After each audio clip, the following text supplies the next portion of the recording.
আসসালামু আলাইকুম। রোজিস মোটিভেশনে আপনাদের সবাইকে আরেকবার স্বাগতম জানাচ্ছি। আজকের সুন্দর এই দিনটিতে কিছু কথা আপনাদের সাথে শেয়ার করব। সেটা হচ্ছে আমরা মানুষ। আমাদের ভিতরে আল্লাহ সৃষ্টি আমাদেরকে আল্লাহ সৃষ্টি সর্বশ্রেষ্ঠ জীবের সম্মান দিয়েছেন।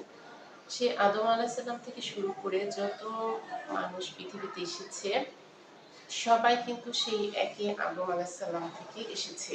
তিনি হচ্ছেন আমাদের প্রথম মানব এবং নবী এবং আমরা সেখান থেকেই কিন্তু পৃথিবীতে মানব জাতির অস্তিত্ব এসেছে। তো এই যে আমরা মানুষ তা বিভিন্ন ধর্মে আবার বিভিন্ন ধর্মের মানুষ রয়েছেন।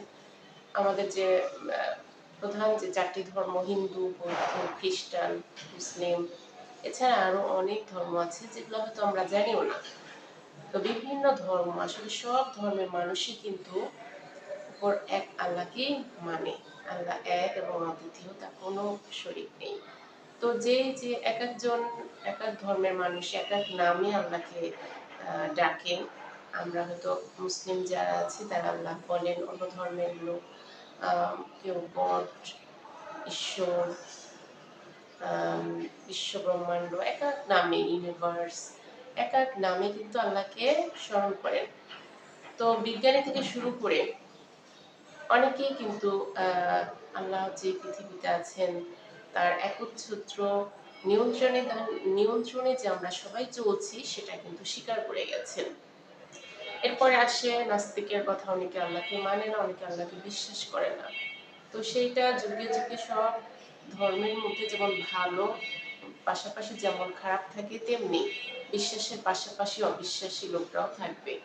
তো যারা বিশ্বাস করেন আসলে সবার জ্ঞান একরকম হয় না, সবার চেতনা লেভেল এক স্তরে থাকে না।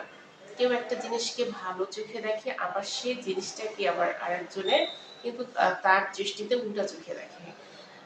তো ভালো আর মন্দ এই জিনিসটা কিন্তু একই মুদ্রার এপিঠ আর ওপিঠ। মানে ভালোর অপোজিটে হচ্ছে মন্দ। তো বিশ্বাসের আরেক পিঠেই থাকে অবিশ্বাস, আবার আলোর আরেক অপোজিট পাড়ে থাকে কিন্তু অন্ধকার। সো এটা যুগে যুগে ধর্ম নিয়ে রাজনীতি হয়েছে, যুগে যুগে মানুষ বিভিন্ন সম্প্রদায়ে অন্তর্ভুক্ত হয়েছে, কিন্তু আল্লাহ প্রতিটা সম্প্রদায়ের ভিতর থেকেই কিন্তু মানুষকে সঠিক পথে আনার জন্য নবী, রাসূল, পয়গম্বর, ওলি আউলিয়া কিন্তু পাঠিয়েছেন। অর্থাৎ তারা ছিলেন বিশেষ এবং অনেক জ্ঞানের অধিকারী, আল্লাহর বিশেষ মনোনীত, যারা আমাদেরকে সঠিকভাবে গাইড করবেন, আমাদের সঠিকভাবে সঠিক পথে রাস্তা দেখাবেন। তো যুগে যুগে যারা তাদের মেনেছেন তারা অবশ্যই আলোর পথে এসেছেন, আর যারা তাদের মানেননি, নিজেদের মন মতো চলেছেন, নিজেদের ইচ্ছা খেয়াল খুশি মতো চলেছেন, মানুষকে দেখে অনুকরণ করেছেন, তো তারা অন্ধকারে নিমজ্জিত হয়েছেন। আর যুগে যুগে হবে না এভাবে। যারা আলোকিত মানুষের সংস্পর্শে আলো পাবে না তারা অন্ধকারেই থাকবে, অন্ধকারেই তাদের স্থান হবে। তো আমাদের সবার ভিতরেই কিন্তু আল্লাহ জ্ঞান, বুদ্ধি, বিবেক, চেতনা সবকিছুই দিয়ে রেখেছেন। এগুলো কিন্তু সুপ্ত অবস্থায় থাকে। এই শক্তি, এগুলো এক এক ধরনের শক্তি। তো এগুলোকে আমরা যদি জাগরণের চেষ্টা করি, অর্থাৎ আমরা যদি চর্চা করি কিভাবে এই গুলা বাড়ে, তো সেদিকে যদি আমরা চর্চা করি তাহলে কিন্তু অবশ্যই একটা ভালো রেজাল্ট পাওয়া যাবে। কারণ চর্চা করলে কিন্তু প্রতিটি জিনিসে, কেউ যদি শরীর নিয়ে চর্চা করে ব্যায়াম, তবে তার শারীরিক স্বাস্থ্য কিন্তু ভালো হয়। কেউ যদি আধ্যাত্মিকতা নিয়ে চর্চা করে সে কিন্তু অনেক জ্ঞানের অধিকারী হয়।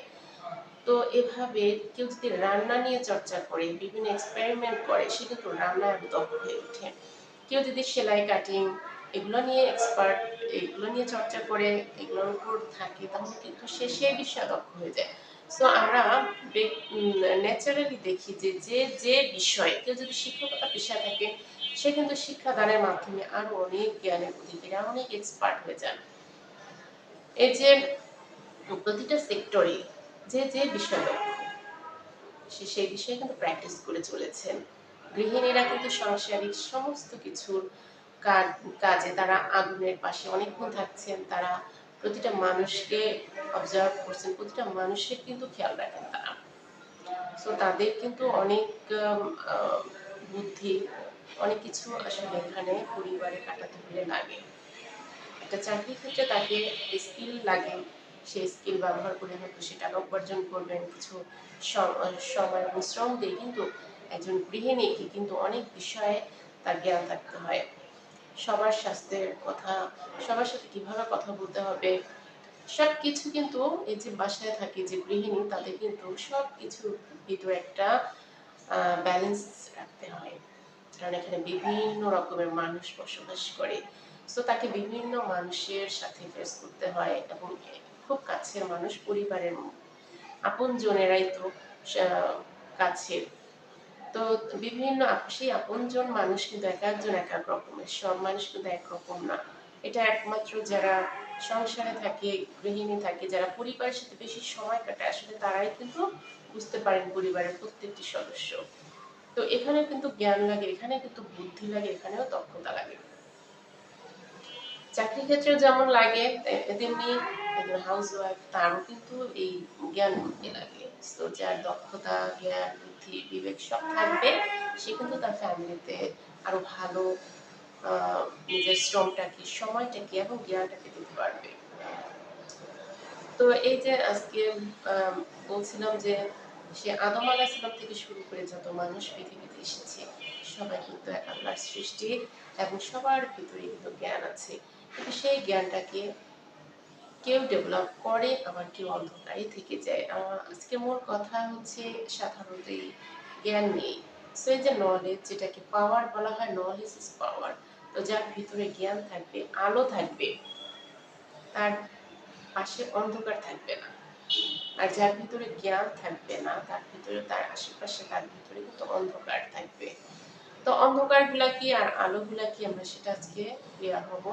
অন্ধকার গুলা হচ্ছে কুসংস্কার, অজ্ঞতা, অন্যের কথা বিশ্বাস করা, দেখে, চোখে যা দেখে ভালো লাগে সেটাকে সাপোর্ট করা, এগুলা হচ্ছে অন্ধকার। আর আলো কি? আলো হচ্ছে আল্লাহর কৃতজ্ঞতা প্রকাশ করা, মানুষের সাথে ভালো ব্যবহার করা, তার ভিতরে স্নেহ, দয়া, মায়া, করুণা, এই জিনিসগুলো ডেভেলপ করা, এগুলো হচ্ছে আলো। তো একজন জ্ঞানী ব্যক্তি, তার ভেতরে কিন্তু আলো থাকবে। সে কিন্তু, কেউ তাকে একজন অপমান করে বা তার সম্পর্কে একটা কথা বললে কিন্তু সে রেগে যায় না, সে চট করে রিয়াক্ট করে না, সে কিন্তু জানে সে কে। কিন্তু আমরা বেশিরভাগ মানুষই জানি না আসলে আমরা কে। তাই মানুষের কথায় সহজেই আমরা রিয়াক্ট করি, অথবা মানুষের কথায় আমরা সহজেই প্রভাবিত হয়ে যাই। অথবা যেমন কেউ ভালো বললে খুব খুশি হয়ে যায়, আবার কেউ ভালো না বললে খুব কষ্ট পাই, তার প্রতি ঘৃণা ভাব চলে আসে। এই যে এই জিনিসগুলো হচ্ছে প্রভাবিত হওয়া, আমরা মানুষ দ্বারা প্রভাবিত হই। তো আমাদের ভিতরে যদি সঠিক জ্ঞান থাকে, সঠিক জ্ঞানের ডেভেলপ হয়, তাহলে কিন্তু আমরা অন্যের কথা দ্বারা প্রভাবিত হব না। অন্য কি একটা বললো যে আজকে তোমার ড্রেসটা পছন্দ হয়নি, আমার মনটা খারাপ হয়ে গেল, এবং এরপরে আমি কি ড্রেস পরবো, ওই মানুষের কথা মাথায় রেখে কিন্তু আমি ড্রেস পরবো। তো এটা হচ্ছে অন্ধকার আর অজ্ঞান মানুষের কাজ, যে মানুষের কথা অনুযায়ী চলবে, নিজের ভেতরে কি, নিজে কে, এটা সে জানে না। যখন সে বুঝবে যে আমি কে, তখন কিন্তু সে আর মানুষ দ্বারা প্রভাবিত হবে না, এই সমাজ দ্বারা প্রভাবিত হবে না। কারণ তখন তার ভিতরে জ্ঞান থাকবে, জ্ঞানের আলো থাকবে। আলো কখনো, আলো আর অন্ধকার কখনো এক জায়গায় থাকতে পারে না। ন্যাচারাল আমরা সবাই দেখি, যখন রাত হয় তখন কিন্তু সূর্যের আলো থাকে না, আবার যখন দিন হয় তখন কিন্তু রাতের অন্ধকার থাকে না। তো আমাদের ভিতরে সেম, জ্ঞানের আলো যখন আমাদের ভিতরে থাকবে, তখন আমাদের কোনো অজ্ঞতা, কোনো কুসংস্কার, কোনো লোককথা, আহ এই এই জিনিসগুলো আমাদের ভিতরে থাকবে না। আমাদের ভিতরে ক্লিয়ার নলেজটা, কোনো বিশেষ সম্বন্ধে ক্লিয়ার ধারণা থাকবে। তো আমাদের প্রত্যেকের উচিত জ্ঞান অর্জন করা এবং সঠিক জায়গা থেকে জ্ঞান নেয়া। সো এজন্য আমরা কি করতে পারি, এই জ্ঞানটা নিতে হলে কিন্তু আমাদের লাইফস্টাইলকে সবসময় ভালো রাখতে হবে। কারণ ভালো লাইফস্টাইলে থাকলেই একটা মানুষ ভালোর দিকে যাবে। ভালো লাইফস্টাইল কি, তাকে রাতে তাড়াতাড়ি ঘুমাতে হবে, ভোরবেলা তাড়াতাড়ি উঠতে হবে, এতে অনেক বেনিফিট। যেমন ভোরে তাড়াতাড়ি ঘুমালে কিন্তু ভোরে উঠে ফজরের সালাত আদায় করতে পারে। অনেকে লেট নাইটে ঘুমাতে গেলে কিন্তু ফজর কাজা করতে হয় তাকে। আর যার দেরিতে শুরু তার কোনো কাজেই কিন্তু সে বরকত পাবে না। যার কাজ সকালে শুরু হয়, তাড়াতাড়ি ফজর দিয়ে শুরু হয়, সে আর যে দেরিতে ওঠে তাই সে এই দুইজন কিন্তু একরকম না। এই দুইজনের দিনটা কিন্তু একরকম যাবে না। সো আমাদের এই প্রতিটা বিষয় সম্পর্কে যে জ্ঞান, এই যে আলো, এই যে আমাদের বুঝশক্তি, এই যে আমাদের উপলব্ধি, এটা যার বেশি থাকবে সে আসলে সফল হবে। তো আজকে এতটুকুই আপনাদের সাথে শেয়ার করলাম যে এই যে জ্ঞানটাকে, যে নলেজটাকে পাওয়ার বলা হয়েছে এজন্যই, যার ভিতরে নলেজ থাকবে, জ্ঞান থাকবে, সেটা স্বাস্থ্য জ্ঞান হোক, সেটা হচ্ছে ধর্মীয় জ্ঞান হতে পারে, আধ্যাত্মিকতা জ্ঞান হতে পারে, সেটা হচ্ছে কোনো তার স্কেল সম্পর্কে, কোনো ভাষা সম্পর্কে, যে কোনো বিষয়ে একটা মানুষের যদি জ্ঞান থাকে তাহলে সে সামনে অবশ্যই এগিয়ে যাবে এবং জীবনে সফল হবে। তো ভালো থাকবেন সবাই। আবার দেখা হবে অন্য কোনো টপিক নিয়ে। আসসালামু আলাইকুম।